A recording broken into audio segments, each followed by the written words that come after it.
It's time for us to check back in with Opal Corn Myers, the family history and stories of Opal Corn Myers. If you've missed any of the previous readings, just look in the description below for a playlist, and you can also find the link of where to purchase this book. This first little part I'm going to read is kind of like an interjection that Barbara, the author, who done such a wonderful job compiling all of Opal's writings and her recordings where she had recorded herself for her granddaughter Lori. It's kind of a little part. This chapter starts with a little piece from Barbara, and it says, "As Opal shared her dreams with me, each word came to life. I knew she had found her calling, and something told me she fulfilled it. How I was going to portray this to Lori, to the world, through her letters was a daunting task. But I knew if I simply wrote it as she told it, her message of hope would somehow make it across the paper and into people's hearts." Scholarships, age 16 through 17, 1927 through 1928. Dear Lori, I hope you have found a dream for yourself to follow like I did that day I decided to be a teacher and work at the mission. It wasn't an easy road, but sometimes the best roads traveled are the slow, steady ones. By the time Burrell had graduated from Highland in May of 1927, he had already been offered a partial college scholarship to the S.P. Lee's Collegiate Institute in Jackson, Kentucky, not far from Highland. They even helped him find a summer job there in Jackson. This would be the first summer he wouldn't be able to come home. He knew it would mean a lot more work for Papa, and for the rest of us too, but there was nothing he could do about it. Without the money from his job, he wouldn't be able to pay the rest of his tuition. That school became a 2-year college in 1927 and changed its name to Lee's Junior College. Maggie was upset something awful. She didn't like the idea of riding home on the train alone, not one little bit. Her eyesight was not good, and she was afraid she would get lost or left at a station. It was hard for her. Burrell walked Maggie to the train station and told her to tell Mama and Papa that if he could, he would come back home for a short visit before college started. She told them all right, and almost in the same breath she told us that she was not going to go back to Highland. She didn't want to be that far away from home, not without Burrell, and she didn't ever want to ride on the train alone again. I'm sure that not being able to see well had a lot to do with her fear of traveling alone, especially since she had to change trains several times. Maggie's eyesight had become so weak during the last school year that it had been almost impossible for her to see the blackboard, no matter how close they had set her. The school had even told her that in order to maintain her grades, she would need to have her vision corrected before next term. Without Miss Martson, there was no one left to get scholarships for the remaining students or to find funds that might be available for special needs like glasses for Maggie. Probably if someone had thought about it, they could have written to the Sunday school class that provided her scholarship, but no one did. Mrs. Henderson was extremely upset over Miss Martson's death, and her own health seemed to be getting worse also.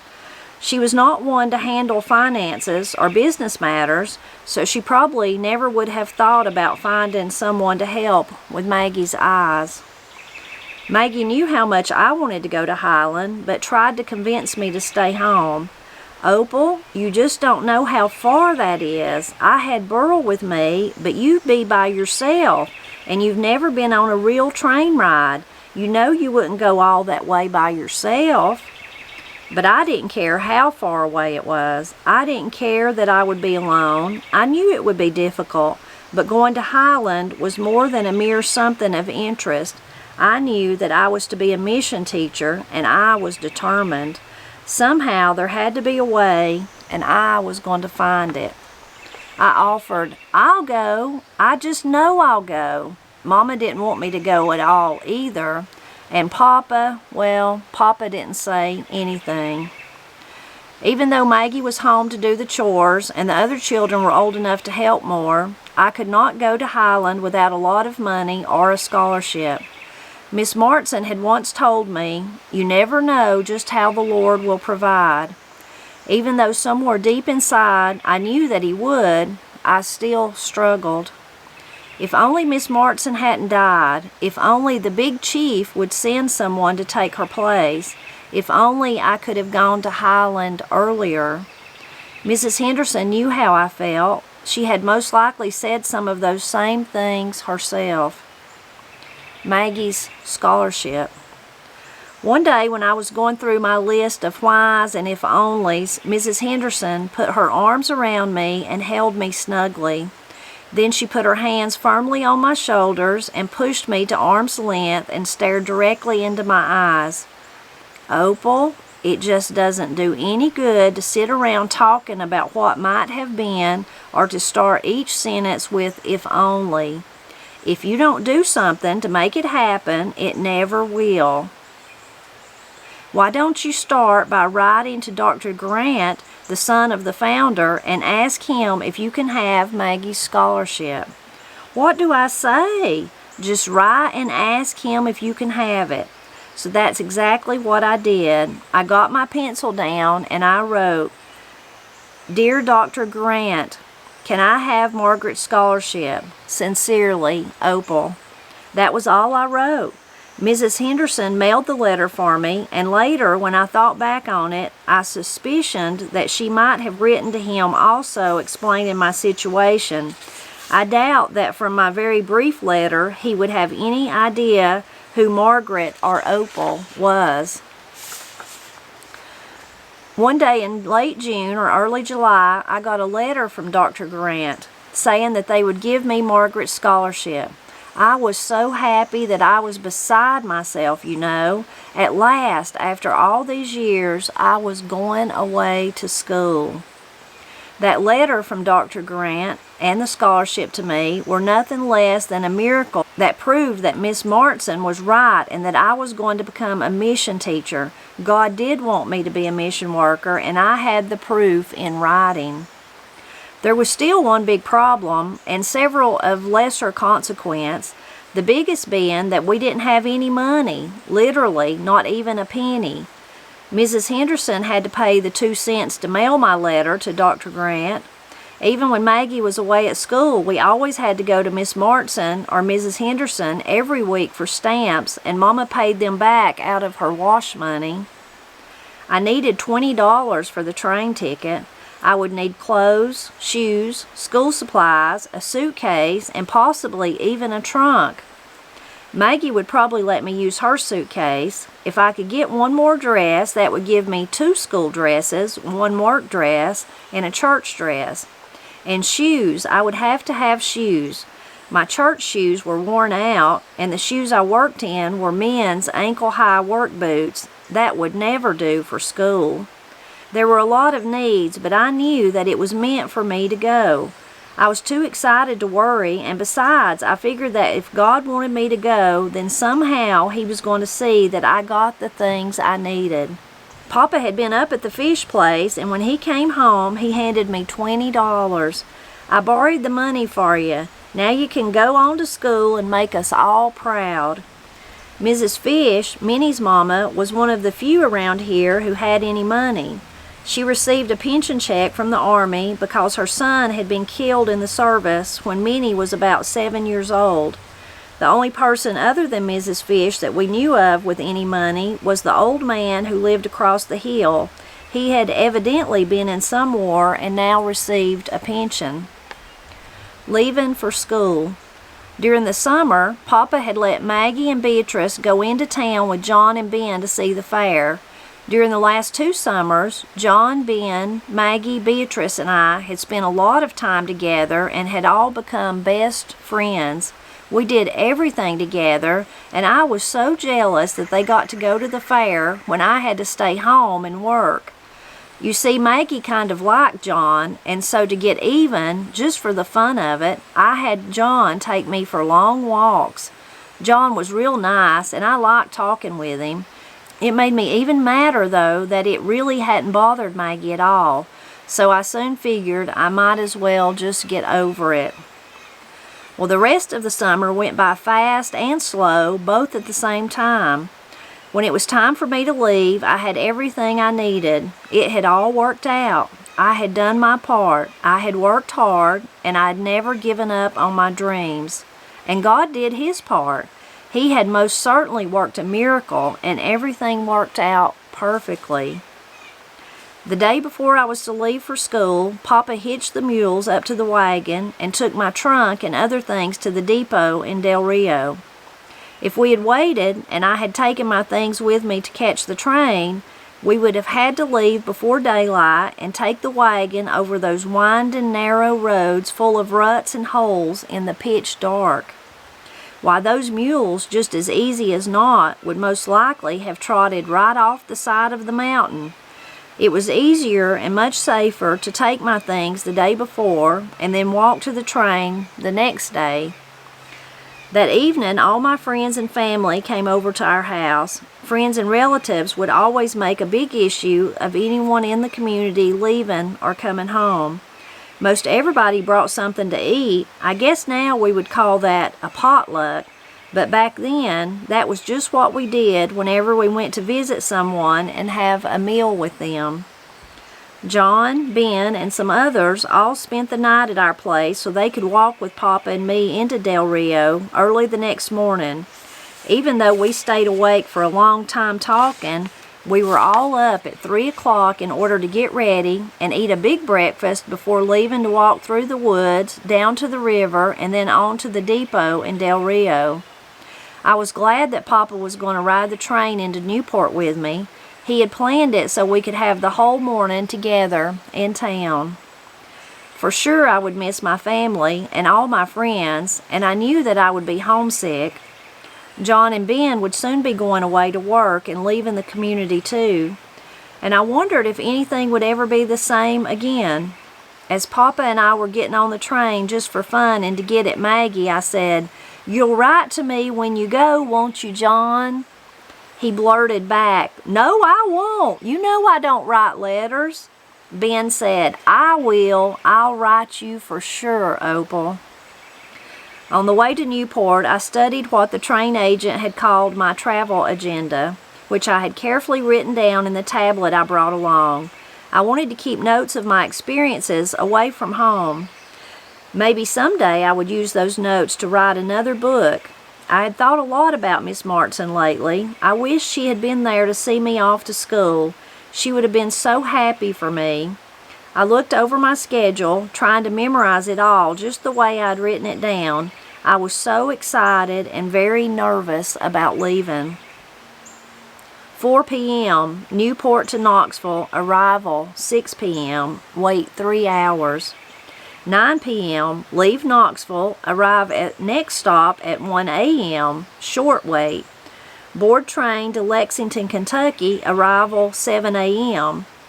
Change from Southern Railway to L&N, take taxi to station, wait 1.5 hours, board train for Oakdale.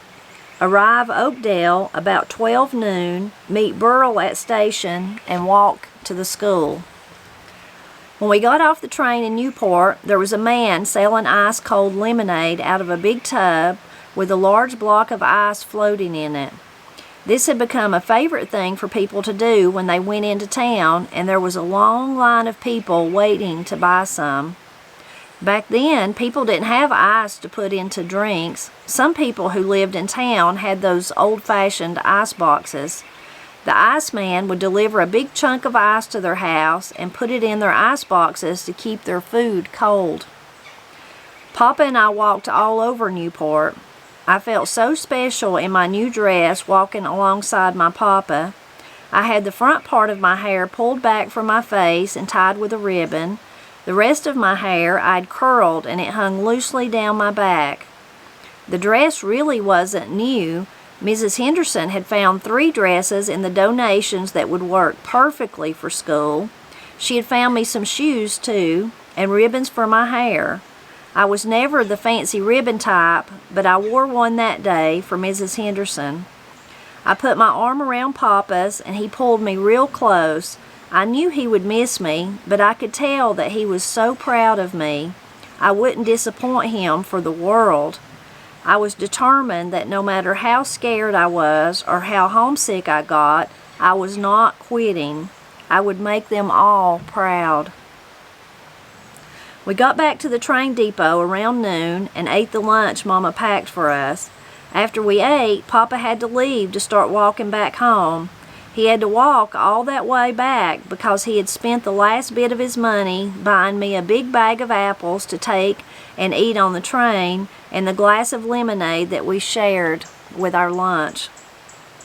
It was sad saying goodbye to Papa, and I could tell that it was hard for him too. He gave me one of his big old hugs that always took me off my feet and swung me around. We both said goodbye with tears in our eyes. After Papa left, I looked around in some stores and then went back to the train depot and people watched. I could hardly believe that it was all true. I had only been to town that one time before when I was 8 years old. And now 8 years later, here I was, all by myself, about to get on a train heading for Knoxville, my first of many stops. When my train finally came that afternoon, I got on and passed the time by writing in my tablet. I made notes about everyone, what they were wearing, what they looked like, at which stations they boarded the train, and where they got off. My vinegar and molasses man. Right on schedule, it was 6 o'clock and we were arriving in Knoxville. I put my tablet and pencil back in my little basket suitcase with the food Mama had packed for me to eat on my trip and picked up my bag of apples. When I got out of my seat and turned toward the door, this right good-looking young man came up and asked if he could help carry my suitcase. I refused his offer with a rather too blunt no. I don't know where I got the idea of being so cautious of young men. I don't remember Mama or any of them ever telling me not to go off with someone I didn't know. It certainly wasn't because I was bashful. So I suppose Mrs. Henderson, along with her other advice about living away from home, had probably told me not to talk to strangers. There was a 3-hour wait until I would board the next train. I spent most of that time watching everything around me and writing in my tablet. Almost everything was new to me. Why, you can just imagine what it would feel like. I wrote a little bit about that good-looking young man. Most of that time he was sitting across from me, and every once in a while I would catch him looking at me. When we got back on the train, the good-looking young man was no longer very friendly. In fact, when I spoke to him, he was sort of hateful. I added some more notes about him in my tablet, calling him my vinegar and molasses man, because he was sweet when he wanted to carry my suitcase, but bitter after I rejected his offer. I quickly noted in my writing, I don't want to waste time with someone like that. The depot agent. When I got off at my next stop, it was 1 o'clock in the morning, and there wasn't a soul there except for 2 depot agents. I think one of them was just getting off work, and the other one had come to replace him. I went in and sat down on one of the long church-like benches to wait for my next train. It wouldn't be too long of a wait, and I was glad because, even with the excitement, I was beginning to get tired. After I'd been sitting there a few minutes, the off-duty depot agent said, "Little girl, would you want to go for a ride?" "A ride? What do you mean a ride?" "Yeah, a ride. We could take a ride while you're waiting and just look around. Makes time go faster than just sitting around waiting for your train to come." He was interrupted by a lady carrying a lunchbox coming in the door. She gave him a disgusted look and she sat down by me. "Kinda late for a young thing like you to be out, ain't it now?" We talked for a while and she told me about her husband who was a train conductor. Every night she cooked a hot supper for him and brought it to the station, which was about a mile from her house. Important for a working man to have a hot meal, you know. They have to keep up their strength. I guess it must have been important for her to walk a mile every day at that time of the morning. She was a nice lady, and I was glad she was there because that ticket agent really gave me the spooks. I told the lady about what he had said to me, and she got all riled up. Don't you never, never go off with anybody strange. There's no telling what that man would do. It turned out that I was to be on her husband's train, and she made a point of telling him to watch out for me. It was about 7 the next morning, right after daylight, when the train pulled into Lexington, Kentucky, where I was to transfer from Southern Railroad to the L&N. The taxi driver put my trunk and suitcase in the trunk of his cab and opened the back door for me to get in. This was my first taxi ride and only the second time I had ever been in a car. It was a mile to the L&N station, but I wasn't the slightest bit afraid, not like I had been on my first car ride. I had to wait there about an hour or two before boarding the train to Oakdale, where I was to meet Burl. He took the train down from Jackson, which was about 8 miles away, so he could help me get to school. Oakdale. I was the first one to get off the train in Oakdale, and right off I saw Burl and one of his friends waiting to walk me over to Highland. Burl and his friend carried my trunk, and I carried my suitcases, which now held the rest of my apples.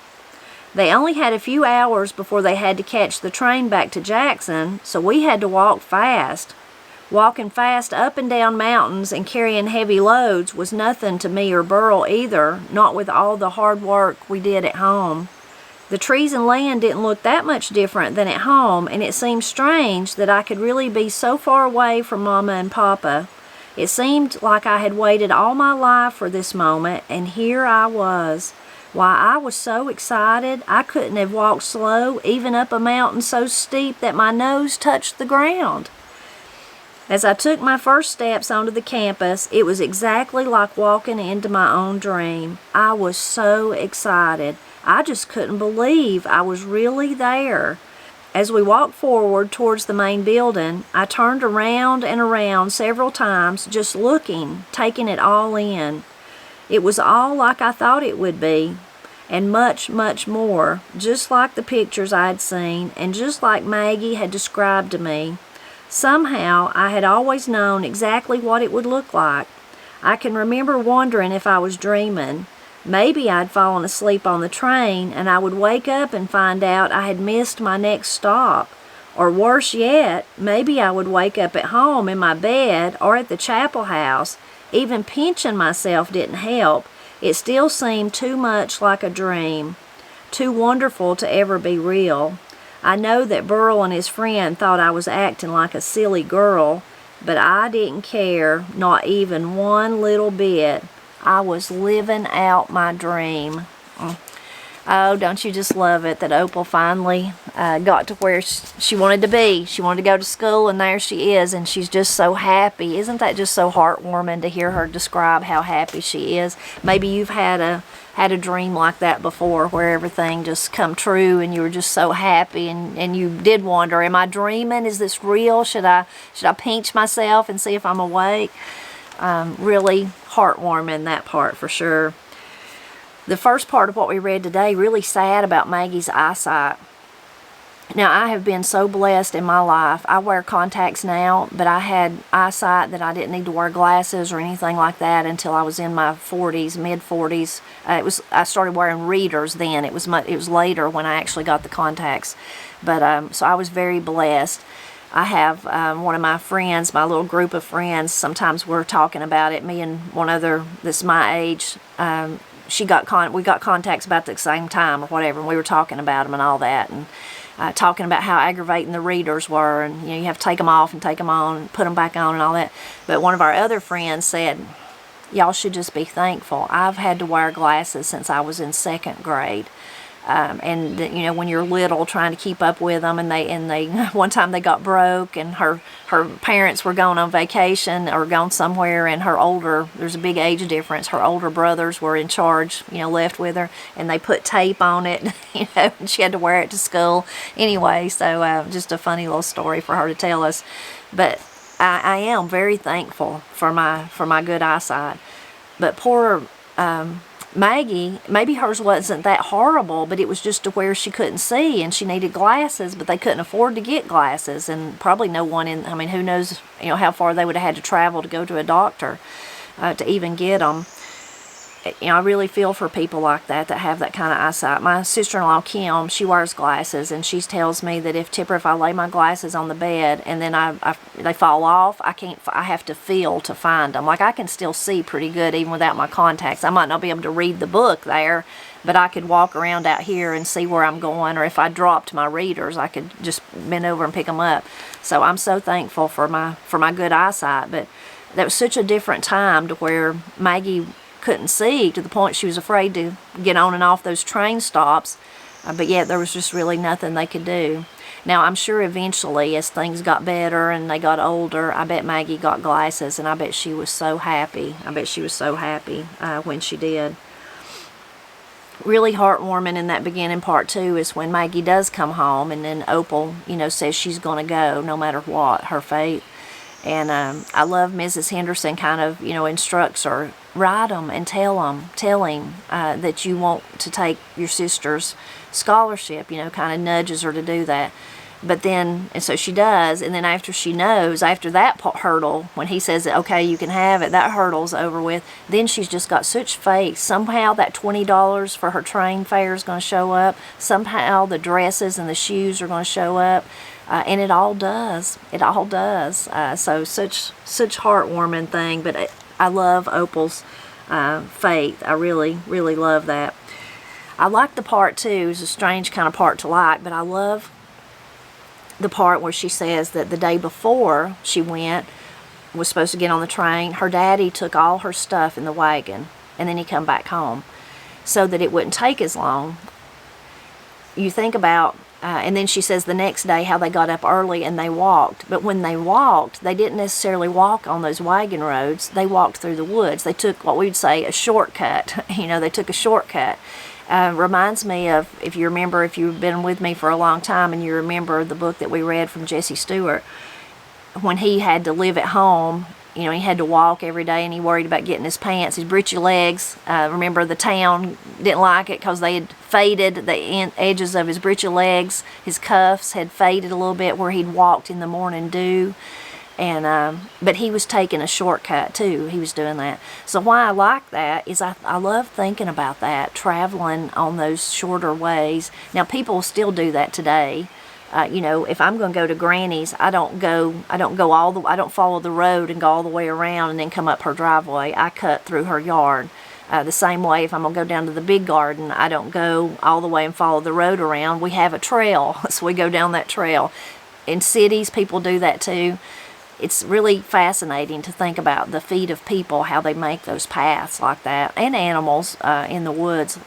Thinking about Opal's family, those wherever they traveled, lots of people traveled those, so they kept them beat down. But if you've ever seen some of the paths, like thinking about in cities where maybe there's a empty lot and people cut across it instead of walking the sidewalk, some of those can be seen from satellite images, those paths, those markings. The same way cows in a pasture, if you're ever been through the mountains of Appalachia and you've got hillsides, you'll see the cows always go on the same one, and they've wore a path right up on the hill. They've wore a little ledge there, a little path. So I just love thinking about those paths. I used to think, because there's so many of them, and every year they're more and more grown over, but the ones above my house up the creek, where some of my ancestors lived, but other people lived, and I used to think, they all felt so real to me when Pap would tell me stories about them. I thought if I could just sit down and be quiet, maybe I'd see them. Maybe I'd see some of them walking by. Of course, that's a crazy thing to think, but that's just how real I felt. Like if I would just be quiet, maybe I would see some of them walking to go visit a neighbor, maybe to go to town like Opal was doing. So I love that part. It's interesting when she gets on the train, and the first place when they get off, and there's the lemonade there when they get off with her daddy, rides that first part of the journey with her to Knoxville. And or did she ride to Knoxville the first time, or to Newport? Maybe she rode to Newport the first time. Anyway, when they first get off, and there's the person selling the lemonade with the big ice in it, and she says how at that time in certain places people was beginning to use ice boxes, and they would get a big thing, the man would bring around a big thing of ice. I shared this fascinating story that I read in it was the archives of the John C. Campbell Folk School where I read it, but it was from something Fred O. Scroggs had collected many years ago. He was a storekeeper in Brasstown, and is famed to be one of the people that helped ensure the folk school would be here in Brasstown instead of somewhere else. Anyway, he collected this from a gentleman, and he was telling this story about a long time ago, of course, in the I don't remember if it's early 1900s or late 1800s. But people from Robbinsville, Graham County, it's the next county from Cherokee County, one that's attached to us here in North Carolina, they had went over to Knoxville to sell. Maybe they'd grown, it was a crop, I can't remember, something they'd done, but they'd went over to Knoxville and to sell something, and they come back home telling that those people in Knoxville had ice. They had ice, and this was like in the middle of the summer. Well, no one believed them, and they just said they were lying. You know, they wasn't telling the truth. How could you have ice in the middle of the summer? You know, that was an impossibility. And it went on to the point that they churched them, which, if you don't know what that means, it means the church threw them out of the church for being liars, that they had lied. Now, they were telling the truth. You know, they were telling the truth.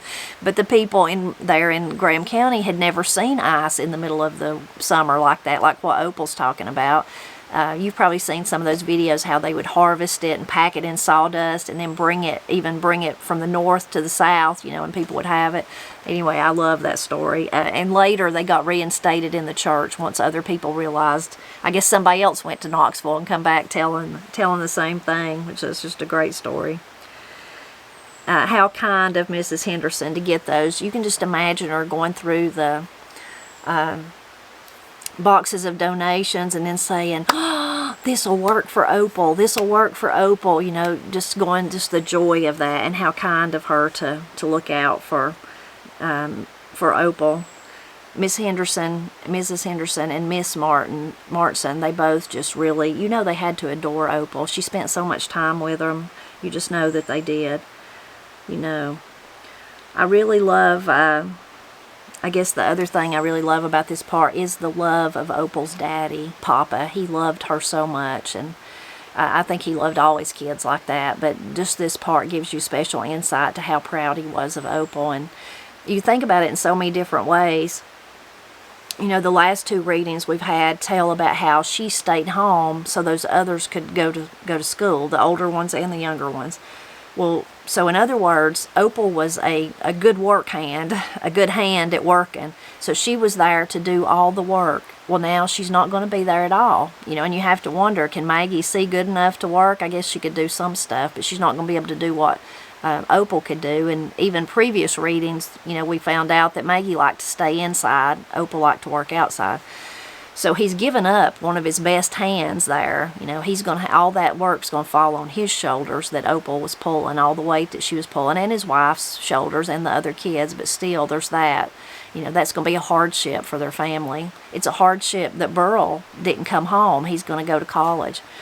But the daddy's so proud of her, and how he hugs up close to her and walks, and then he gets there he rides the first leg of the journey with her, but he spends all his money. He buys her some apples so she won't be hungry, and I'm sure that was a treat to get store-bought apples. That would be like a treat. And then he buys that lemonade and they split it, and then he has to walk home. You know, that's just so precious. It just about makes me cry. Now, I'm a daddy's girl, so I had a relationship like that with my daddy. I was very, very fortunate. I wish everyone could have a daddy like I had or like Opal had, and I know that's not always the case. I think that's something men should aspire to be, though. Even when they're little bitty, we should start telling them. I'm going to tell Ira and Woodrow, you should grow up to be a good daddy. To be a good daddy. It's such something to aspire to. But I really, really love that part.